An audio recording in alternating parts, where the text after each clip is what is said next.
Ce mercredi 16 octobre, le Conseil présidentiel pour la refondation, dirigé par le colonel Michael Randrianirina, a pris la parole pour répondre aux principales préoccupations du pays. Le colonel Randrianirina a affirmé que la transition politique en cours à Madagascar s'était déroulée dans le respect des lois et ne devait pas être qualifiée de coup d'État. Il a insisté sur l'absence de violence lors de la prise de fonction.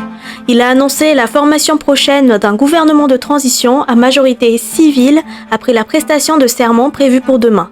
Le Conseil national de transition déjà constitué intègre des représentants civils aux côtés des militaires. Le Premier ministre de transition pourrait être nommé dès demain. Aucune élection anticipée n'est prévue pour le moment selon le colonel. Une réforme de la CENI et une révision des listes électorales sont nécessaires avant tout nouveau scrutin pour garantir la transparence et la crédibilité. Le nouveau pouvoir promet d'agir rapidement pour répondre aux problèmes sociaux à l'origine de la crise en se disant à l'écoute des attentes populaires pour éviter les erreurs du passé. Selon RFI, Madagascar reste fortement dépendant de l'aide internationale, environ 1,25 milliard de dollars en 2023.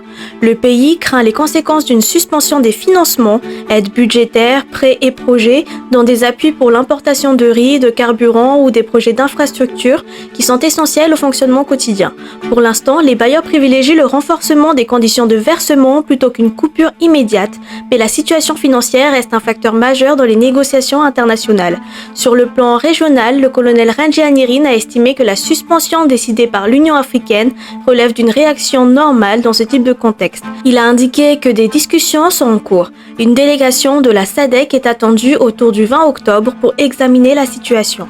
L'ambassade de France, de son côté, a exprimé sa préoccupation, appelant à la retenue, au dialogue et au respect des institutions, tout en réaffirmant son attachement à la démocratie et à la sécurité de ses ressortissants.